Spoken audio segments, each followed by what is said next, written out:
안녕하세요. 현재 43세 된 유부남입니다.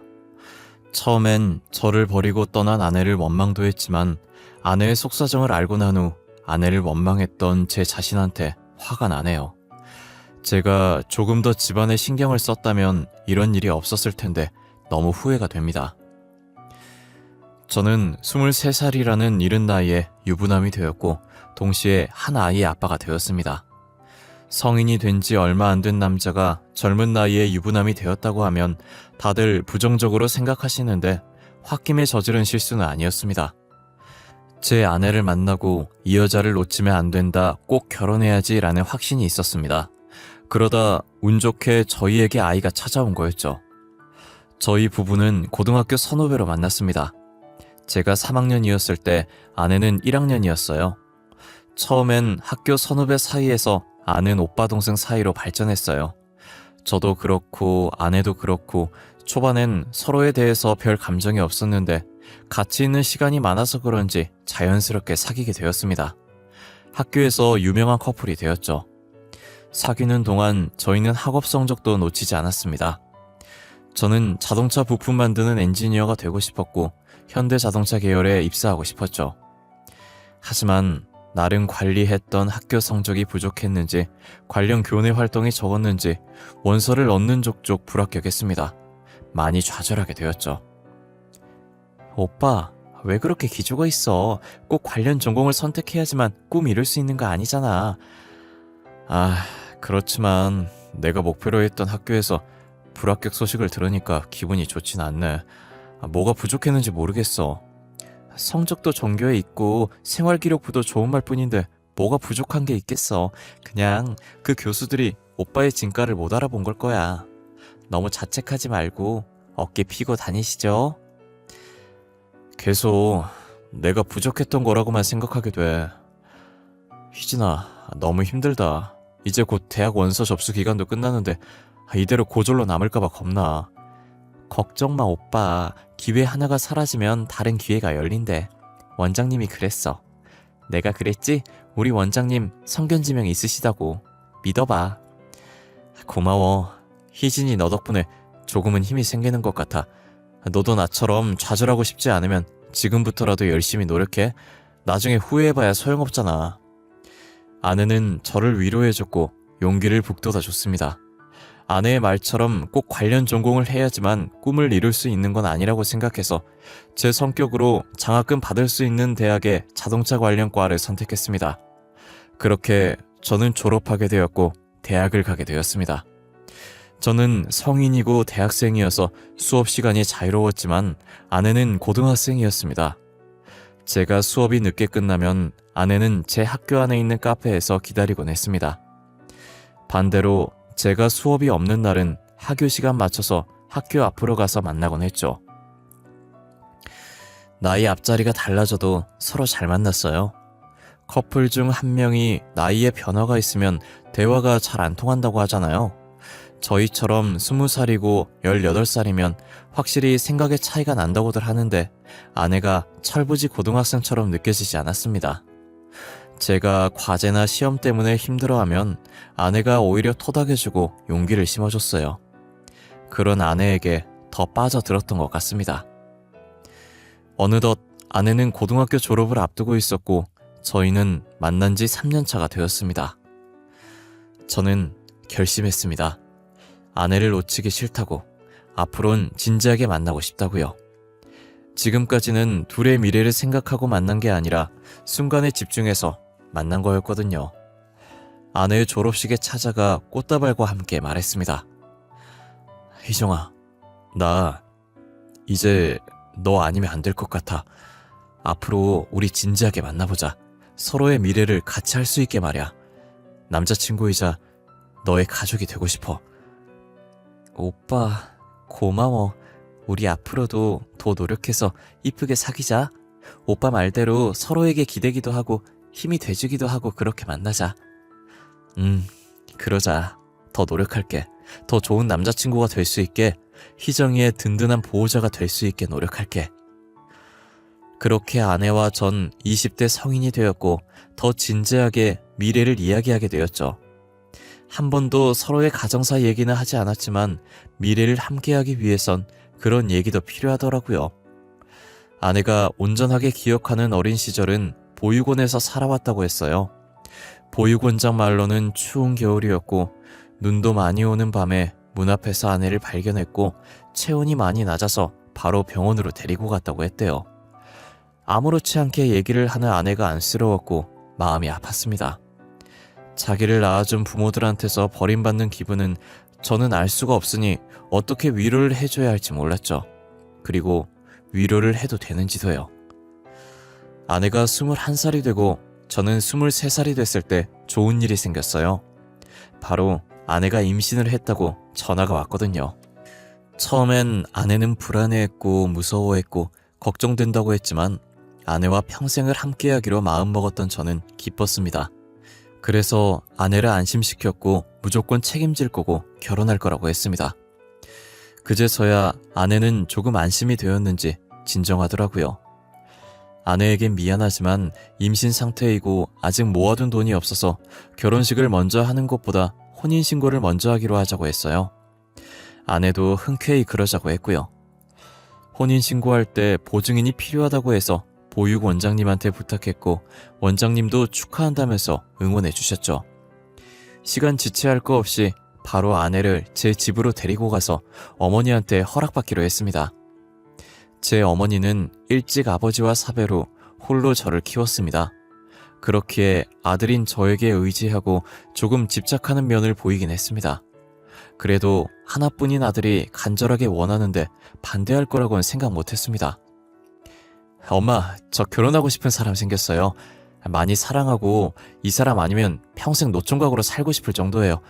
어려서 철없는 소리 하는 것도 아니에요. 진호야, 그게 갑자기 무슨 소리야? 결혼이라니. 아니, 결혼이 애들 장난도 아니고 갑자기 와서 허락해달라니. 애들 장난이라고 생각하지 않아요. 저 정말 진심이에요. 그리고 저희 둘에게 아이가 생겼어요. 아이 때문에 결혼하려는 건 아니고요. 제 아내가 될 사람은 희정이 뿐이에요. 아이?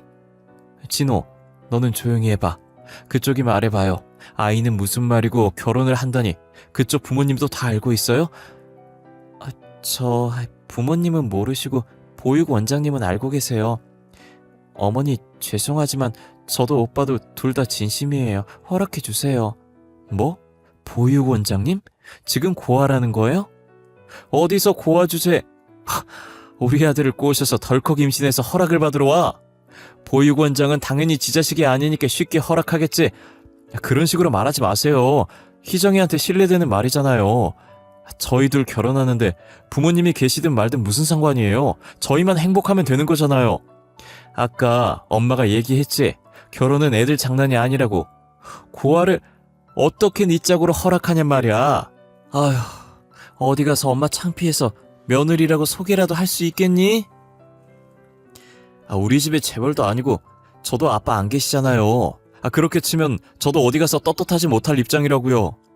네 아버지는 돌아가신 거잖아. 너랑 저 여자랑 상황이 같다고 생각해? 철없이 굴지 말고 정신 차려, 진호야. 응? 그쪽도 정신 차려요. 이 결혼이 말이 된다고 생각해요? 더 늦기 전에 아이는 지우고 각자 살 길 찾아서 떠나요. 엄마, 지우라니. 그게 더 말 안 되는 소리예요. 한 생명을 어떻게 그렇게 쉽게 말할 수 있어요. 저 엄마한테 오기 전에 이미 혼인신고하고 왔어요. 돌이킬 수 없어요.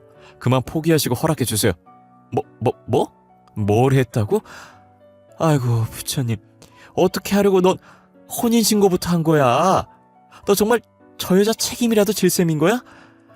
진호야, 한순간에 지그러 결정할 문제가 아니야. 응? 잘 생각해봐. 저희 둘 고등학생 때부터 교제했어요. 벌써 4년이나 만났어요. 그 정도면 충분히 겪어봤고 희정이에 대해서 알 만큼 알아봤다고 생각해요. 제 인생에서 여자는 희정이 뿐이고 아내가 될 사람도 희정이 뿐이에요. 너 나중에 네 선택에 후회하지 마. 무슨 결혼 허락을 받으러 온 게 아니라 통보구만. 에휴. 혼인신고를 먼저 했다는 말에 어머니는 배신당한 얼굴을 하고 저를 쳐다보셨고 더 이상 반대를 하지 않았어요. 결혼식은 아이 출산하고 올리겠다고 말했고 이번 학기 끝나면 휴학하고 돈 벌 거라고도 했어요. 어머님은 아내 보고 집에 들어와서 살고 살림하는 걸 배우라고 하셨죠. 그렇게 해서 저희 둘은 어머니와 같이 살게 되었습니다. 아내는 학교를 자퇴를 하게 되었고 저는 1학년 2학기를 마치고 바로 휴학을 했습니다. 휴학하자마자 바로 일자리를 알아봤습니다. 닥치는 대로 돈을 벌어야 했기 때문에 직종 가리지 않고 지원을 했고 동네에 신문 배달 알바와 오후에 일할 수 있는 공사 현장을 나가기로 했습니다. 그리고 밤엔 공장에서 일하기로 했죠. 하루에 3시간밖에 자지 못했지만 저는 힘들지 않았어요. 솔직히 말하면 힘은 들었지만 제가 이렇게 노력해서 아내와 태어날 아이를 돌볼 수 있다는 게 기뻐서 힘든지 몰랐습니다. 하루 3시간 자며 돈을 벌어온 지 약 1년이 다 되어갔을 때 공사 현장 일을 마치고 나서 공장 출근 전 집에 왔는데 아내가 조금 아파하더군요. 출산일이 다가오고 있어서 살짝 진통이 온 것 같다고 하더라고요. 제가 일을 쉴 수가 없어서 아내에게 미안하다고 말했고 아프면 어머니와 병원 가보라고 했습니다. 엄마, 희정이가 이제 슬슬 진통하는 것 같아요. 저 출근하고 나서 진통 심하게 오면 같이 병원 좀 가주세요. 알아서 할 테니까 넌 조금이라도 더 쉬었다가 출근해. 1년째 잠도 별로 못 자고 몸이 버티겠냐고. 엄마가 정말 속상해서 못 살겠다. 저 건강하니까 걱정하지 마시고 희정이만 잘 좀 챙겨주세요. 출근할 시간 되어서 나가볼게요. 어머니한테 부탁하고 저는 아내가 걱정됐지만 어쩔 수 없이 출근을 했었는데요. 야간 일을 하면서도 아내 걱정이 돼서 일이 손에 잡히지 않았어요. 곁을 지켜주지 못해서 미안하다고 했지만 아내는 웃으며 괜찮다고 하더군요. 본인이 더 아프고 힘들면서 오히려 걱정하지 말라고 저를 다독였어요. 쉬는 시간이 끝나고 다시 업무를 시작하고 있는데 아내한테 연락이 왔어요. 배가 너무 아파서 병원 갔다고요. 그래도 옆에 엄마가 있을 거라고 생각하니 조금 걱정이 덜 되긴 했어요. 새벽에 퇴근하자마자 곧장 병원으로 도착했고 아내는 뛰어온 저를 보고 웃더니 다시 잠을 청했습니다. 다음날 아침이 되자 간호사가 아이를 모유 수유할 수 있도록 데려왔어요. 1시간 뒤에 곧바로 의사가 회진을 돌면서 오더라고요. 의사는 아내에게 이것저것 상태를 물어보고 푹 쉬려고 했는데 아내는 이제 아프지 않으니 퇴원해서 집에 가고 싶다고 고집을 피우더군요. 사모님, 지금 괜찮다고 하더라도 최소한 3일은 입원하셔야 합니다. 이때 몸조리 제대로 하지 않으면 평생 몸은 회복하지 못할 겁니다. 그래 희정아, 선생님 말씀대로 일주일이라도 입원하자.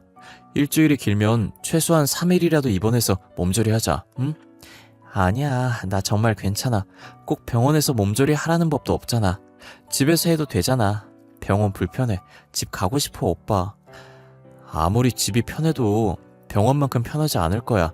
고집 그만 피우고 병원에 있자. 선생님도 그러셨잖아. 제대로 몸 관리 안 하면 평생 아플 거라고. 내가 출산했고 내가 더 몸 상태 잘 알아. 정말 괜찮아. 선생님, 저 지금 퇴원하고 싶어요. 계속해서 아내는 퇴원하겠다고 고집을 부렸습니다. 아내 말대로 본인의 몸 상태는 본인이 제일 잘 알겠지만 전문의가 최소한 3일은 입원하라고 했기에 그러길 바랬죠. 하지만 계속되는 아내의 고집을 꺾을 수가 없었습니다. 퇴원 후 집으로 돌아온 아내는 어머니 방으로 들어가 아기를 보여줬습니다. 이후 며칠간 아기와 행복한 생활을 이어나가고 있었어요. 그런데 상상하지 못한 일이 저에게 일어나고 말았습니다. 같이 일하던 동료가 애아빠 된 기념으로 저녁을 사주겠다고 하더군요. 그래서 새벽이 가까운 시간에 식사가 끝나서 할 수 없이 공장으로 출근했습니다.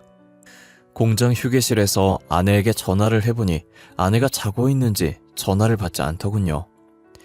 불안한 마음에 통근버스를 타고 빠르게 집으로 들어갔습니다. 현관문을 열자마자 아기가 큰 소리로 울고 있더군요. 그런데 있어야 할 아내가 보이지 않았습니다. 집안을 전부 찾아봤는데 아내의 흔적이 보이지 않아 당황하던 저는 다음날 어머니가 잠에서 깨자마자 아내에 대해 물었습니다. 엄마, 혹시 희정이 못 보셨어요? 새벽에 일 마치고 오니까 아이만 침대에 누워있고 안 보였어요. 글쎄다, 나는 어제 오후부터 감기 몸살이 왔는지 몸이 안 좋아서 일찍 잠들었거든. 희정이가 어디 나간다는 말도 없었고요. 나갔어도 아기는 데리고 갔을 텐데 아기도 그대로 놔두고. 엄마도 모르겠네. 전화를 해보지 그러니. 근데 엄마가 아프다는데 그건 걱정 안 되고 걔만 걱정되니? 아, 그런 건 아니고 지금 엄마 건강해 보이세요. 약 드시고 주무셔서 괜찮은 거 맞죠? 저는 희정이한테 전화라도 해봐야겠어요. 쉬세요. 아휴, 아들 키워봤자 소용없다더니 그 말이 딱 맞네. 애엄마가 나가긴 어딜 나가. 조금만 기다리면 알아서 들어오겠지. 방에서 나와 휴대폰을 들고 아내에게 계속 전화를 했지만 받지 않았습니다. 아기를 혼자 둘 수도 없고 아내가 혹시라도 집에 들어올 수 있으니 하루는 일을 쉬겠다고 반장님한테 말하고 집에 있었습니다.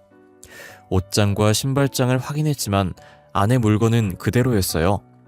아내가 제 발로 집을 나간 건지 알 수 없던 저는 가까운 파출소에 실종 신고를 하러 갔는데요. 아내가 어제 밤부터 연락이 되질 않아서 실종 신고 좀 하려고 하는데요. 아내요? 에이, 성인이 무슨 실종이라고. 혹시 아내가 수상한 적은 없었나요? 뭐 폰을 숨긴다든지 자주 외출을 하다던가. 지금 무슨 말씀을 하고 싶으신 거죠? 제 아내 출산한 지 얼마 안 된 사람입니다. 수상한 짓 한 적도 없고요. 빨리 실종 신고해 주시고 수사해 주세요. 성인이 실종되는 일은 잘 없습니다. 그런 일이 있더라도 극소수이고요. 잘 생각해 보세요. 최근에 집을 나갈 만한 이유가 분명히 있었을 겁니다. 이보세요. 지금 제 아내가 바람이라도 폈다는 건가요? 증거 있어요? 제 아내 아시냐고요? 알지도 못하면 그런 말 하는 건 아니죠.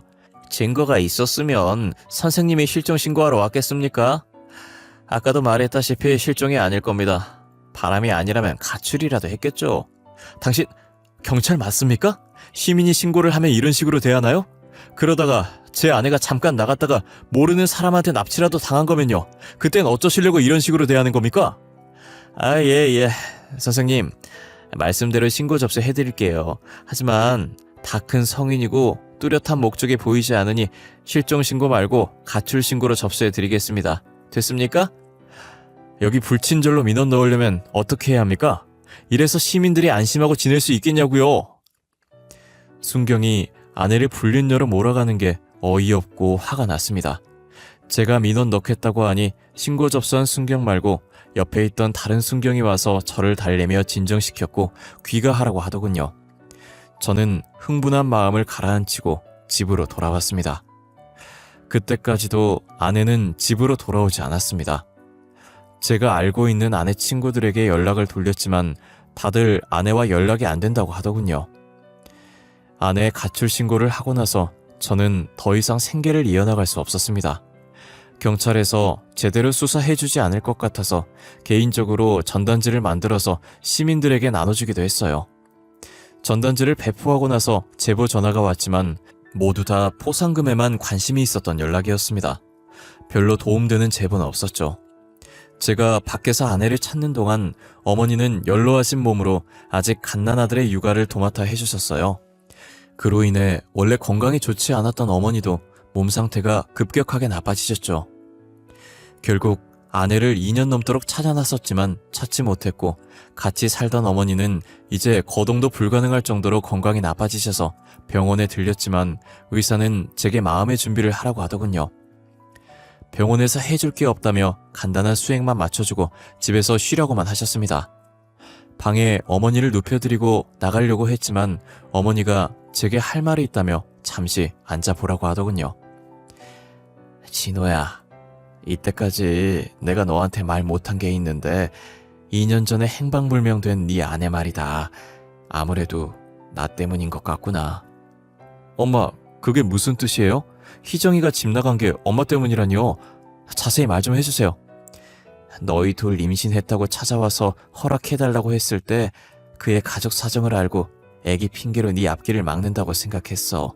엄마, 제발요. 저는 잘난 게 뭐가 있다고 똑같은 사람을 그렇게 괴롭히신 거예요. 어떻게 책임지시려고요. 걔가 상처받는 게 뭐가 대수겠니? 나한테는 내 아들이 더 중요하지. 너 없을 때 매일 화내면서 안 해도 될 집안일을 시켰고 걔가 많이 힘들고 서러웠을 거다. 어떻게 그렇게 사람한테 모질게 대하실 수 있어요? 엄마도 같은 사람이잖아요. 내가 그렇게 못되게 굴어도 시어머니라고 웃으면서 착하게 구는 게 더 싫었어. 고아 주제에 더럽게 끈질기고 계속 네 앞길 망칠 거면 사라지라고 말해버렸지. 그 다음날 사라졌더구나. 네가 힘들어하고 괴로워하는 모습에 후회 많이 했어. 그래서 속죄하는 마음으로 손주를 키워왔어. 어떻게 그 말을 지금에서야 하는 건데요? 제가 그동안 얼마나 아내가 돌아오길 기다렸는데 이제 양심 고백이라도 하시는 거예요? 미안해. 엄마가 너무 어리석었어. 내가 살아있는 동안 그 아이를 찾았다면 용서를 빌고 싶었는데. 저는 더 이상 어머니의 말을 듣기 힘들어 집을 나와버렸습니다. 아내가 집에서 그런 취급을 받았을 거라곤 꿈에도 생각하지 못했어요. 그런데도 힘든 티 전혀 내지도 않고 꿋꿋이 혼자서 견뎌온 아내 모습이 머릿속에 그려져서 미칠 것만 같았죠. 그깟 돈이 뭐라고, 돈 버는 게 뭐가 대수라고 집안일에 대해서 이렇게 까막눈이 되었는지 남는 건 상처와 후회밖에 없었습니다. 공원에서 홀로 앉아 3시간 동안 스스로를 자책하고 어머니를 미워했다가 귀뜸이라도 해줬더라면이라고 일어나지 않는 일들을 생각했어요. 격해진 감정을 가라앉히고 아내에게 모질게 굴긴 했어도 저를 낳아준 어머니이기에 상태가 걱정돼서 집으로 들어갔죠. 방문을 열어보니 어머니는 눈을 감고 있었는데 불안한 마음에 가까이 다가갔습니다. 숨소리가 들리지 않더군요. 본능적으로 휴대폰을 들어 119에 신고를 했어요. 의사가 마음의 준비를 하라고 했지만 준비할 시간도 주지 않고 가버린 어머니와 마지막으로 살아계실 때 나눴던 대화가 떠올라 죄책감에 숨이 턱턱 막히더군요. 정신없이 장례가 끝났습니다. 아내의 실종 신고를 했던 파출소에 전화해서 접수 취소를 해달라고 했습니다. 어머니 유품을 정리하고 어머니와 아내 둘 다 잃은 죄책감에 평생 여자는 만나지 않을 거라고 다짐했어요. 아이가 어린이집에 맡길 수 있을 나이가 되자 이제 변변찮은 아르바이트가 아니라 제대로 된 회사에 취직하고 싶다는 생각이 들었습니다. 그래서 대학교에 다시 복학해서 2년을 공부해서 졸업장을 받았고 자동차 정비 전공을 살려 정비소에 취직하게 되었죠. 아들도 커갈 동안 저는 그 정비소에서 5년 동안 일했습니다. 사장님도 제 사정을 모두 알고 계셔서 아들이 정비소에 놀러오게도 해주셨죠. 돈 벌겠다는 의지로 5년 동안 정말 열심히 일했습니다. 그렇게 5년 동안 습득한 노하우와 지식들로 제 명의로 정비소를 차리는 데 성공했습니다. 직원도 고용하고 사장이 되다 보니 집에서 혼자 있는 아들에게 더 집중할 수 있었어요. 안녕하세요. 준이 아버님이시죠? 반갑습니다. 저는 준이 담임을 맡고 있습니다. 예, 안녕하세요, 선생님. 우리 준이는 학교 생활 잘 적응하고 있나요? 아이가 조금 소심한 것 같아서 걱정되네요. 집에선 소심한가요? 반에선 전혀 안 그러거든요. 친구들하고도 잘 지내고 얼마나 활발한지 몰라요. 그런가요? 다행이네요. 수업은 잘 따라오나요? 애를 따로 선행학습은 시키지 않거든요. 선행학습하는 아이들도 있긴 하죠. 그런 아이들만큼 빠르진 않지만 그래도 뒤처지진 않아요. 준이가 책 읽는 걸 좋아해서 그런지 어휘력도 풍부하고요. 상담 오기 전까지 안 좋은 소리 들을까봐 얼마나 걱정했는지 모르겠어요. 이제야 안심이 되네요. 학부모 상담을 할 때마다 담임 선생님들은 입이 닳도록 칭찬을 하곤 했습니다. 아들은 제 걱정이라도 아는 듯 한 번도 엇나간 적 없고 중고등학교 입학해선 반장을 놓치지 않고 2학년 땐 전교 회장 선거에 나가 뽑혔죠. 제 인생에서 제일 잘한 일 중 하나가 아들을 만난 거라고 자부합니다. 아빠, 저 여자친구 생겼어요. 같은 반이고 부반장이래요. 같은 학급일 하다 보니 많이 친해지게 됐어요. 그래? 어떤 점이 좋아서 사귀게 됐는데? 얼굴이 이뻐서 그러냐? 아들과 저는 친구처럼 편하게 대화하고 서로에게 비밀이 없습니다. 엄하게 교육하지도 않았고 직장이 바빠서 무신경하지도 않았으니 그럴 수밖에 없는 거죠.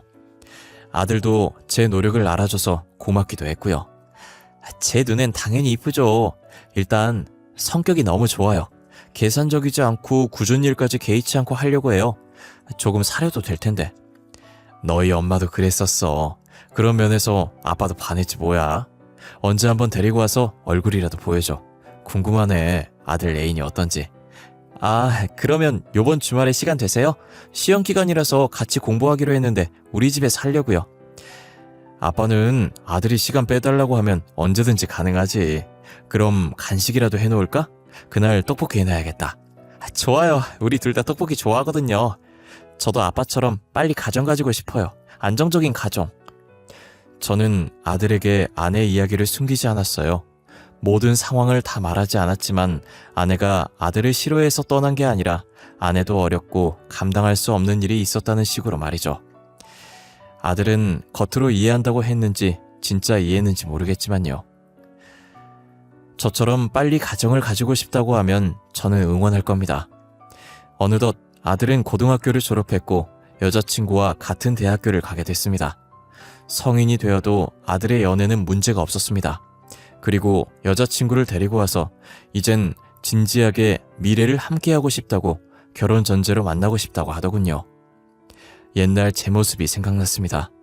그땐 아내가 임신한 상태였지만 아들 커플은 혼전 임신을 하지 않았다는 것만 달랐어요.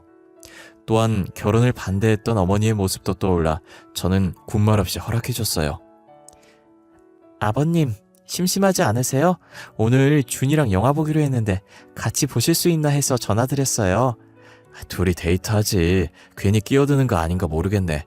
굳이 아빠 안 챙겨도 돼. 챙기는 게 아니라 제가 보고 싶어서 그래요. 아버님 못 본 지 2주일이나 지났잖아요. 이러다 얼굴 까먹겠어요. 벌써 얼굴 안 본 지 2주나 됐다고? 그래, 같이 영화 보자. 밥은 아빠가 사줄게. 준이가 그러는데 아버님 쌈밥 좋아하신다면서요. 저도 좋아하는 음식이거든요. 영화관 근처에 맛집이 있어요. 거기서 저녁 먹어요, 우리. 그래, 너희들 어디 있니? 아직 영화관 안 갔으면 아빠가 데리러 갈게. 아니에요. 이미 영화관에 있고 표도 예매해놨어요. 아버님만 오시면 돼요. 어느 날은 예비 며느리는 영화 보자며 불러냈고 본인이 저를 보고 싶다고 애교를 피웁니다.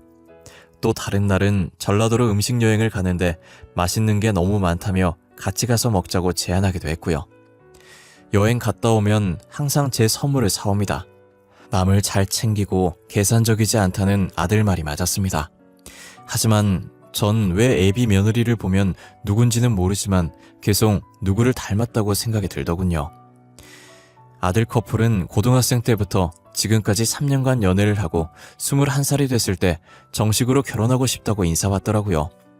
저는 묻지도 따지지도 않고 그러라고 했습니다. 그리고 결혼 비용은 신경 쓰지 말고 하고 싶은 대로 하라고 했죠. 아내와 올리지 못한 결혼식을 아들이라도 제대로 치렀으면 좋겠다는 마음이 있었거든요. 결혼 전제로 만났을 땐 둘이 그럴 일은 없겠지만 헤어질 수도 있다는 생각에 가정사에 대해서 물어보지 않았지만 형식적으로 물어봤어요. 어떤 집안이든 상관없이 반대를 하지 않을 거니까요. 저 보육원에서 컸어요. 그 부분이 조금 걸리죠. 아유, 괜히 아빠가 미안하구나. 그런 거 신경 쓰지 않으니까 걱정하지 마. 준이도 온전한 부모님 밑에서 큰 거 아니잖니. 그래도 준이는 아버님이라도 계시잖아요. 저는 두 분 다 안 계시니까요. 부모들끼리 결혼하는 것도 아니고 너희 둘이 살 건데 그런 게 무슨 상관이라고. 기죽어 있지 말고 그러지 말고 식사나 마저 해. 이제 곧 부부가 될 두 사람과 저녁 식사를 끝내고 집으로 돌아왔습니다. 아들을 키워오면 몇 번 꺼내지 않았던 아내 사진이었는데 그날따라 아들이 결혼한다고 생각하니 문득 아내 생각이 많이 나더군요. 아내 사진을 보며 생각에 잠겼습니다. 그러고 보니 예비 며느리를 보면서 계속 누군가를 닮았다는 생각이 들었는데 젊은 시절 아내가 떠오르더라고요. 결혼 허락하고 나서 2달 후 형식적인 상견례 자리를 마련했다고 하더라고요. 시간에 맞춰 식당으로 가니 예비 며느리는 보육원에 일이 생겨서 보육원장이 늦을 것 같다고 양해해달라고 했습니다. 저희 셋은 먼저 식사를 하게 되었죠. 아버님, 조금 피곤해 보이세요. 무슨 일 있으셨어요? 눈도 충혈되셨고요. 요즘 경기가 안 좋아서 매출이 조금 줄었거든. 직원을 몇 명 줄이고 나니 일손이 부족해서 오랜만에 일 좀 했더니 힘들어서 그런가 봐. 힘내세요. 기회 하나가 사라지면 다른 기회가 열린대요. 더 좋은 일이 생기려고 잠시 힘든 거라고 생각하세요. 마지막에 예비 며느리가 했던 말이 계속 귀에 맴돌기 시작했습니다. 그 말은 저에게 안 좋은 일이 생기고 힘들어하고 주춤거리면 아내가 용기를 북돋아주기 위해 자주 해줬던 말이었습니다. 토씨 하나 틀리지 않고 저렇게 말하는 사람이 몇이나 있을까요? 세 사람의 식사를 다 해도 보육원장은 나타나지 않았습니다. 보호하고 있는 아이가 보육원 앞에서 교통사고를 당했다고 하네요. 크게 다친 건 아닌데 오늘은 못 뵐 것 같대요. 죄송해요 아버님, 어렵게 시간 내주셨는데. 아니야, 그 아이가 무사하다고 하니 다행이네.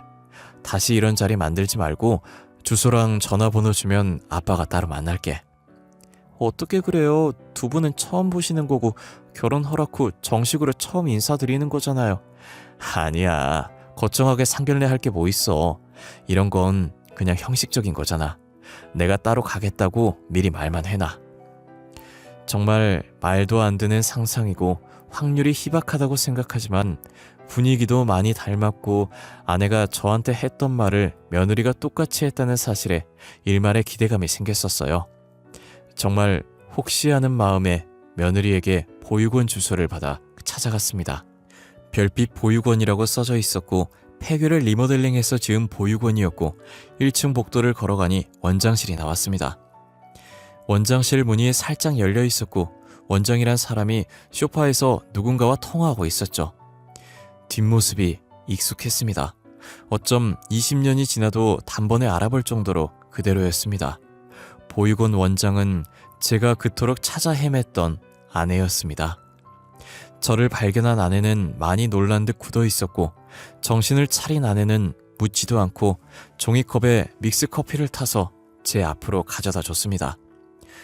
서로 무슨 말을 먼저 해야 할지, 누가 먼저 입을 열어야 할지 망설이고 있을 때 아내가 먼저 입을 열었죠. 돈 한 푼 없이 나간 아내는 제일 친했던 고등학교 동창 집으로 찾아가 며칠만 지내게 해달라고 했었답니다. 친구 집에서 지내게 됐고 벼룩신문으로 일자리를 찾다가 고등학교 때처럼 보육원에서 자원봉사자를 찾는 구인 광고를 보게 됐답니다. 그때와는 다르게 아이들의 식사까지 하는 거였지만요. 한동안은 아기 생각나서 밤에 잠도 못 잤어. 나 하나만 참으면 되는 건데 애엄마라는 사람이 애를 버리다니. 자책하지 마. 난 충분히 네 입장 이해할 수 있어. 너도 그때 성인 된 지 얼마 안 됐잖아. 너 잘못 없어. 다 우리 엄마가 잘못한 거지.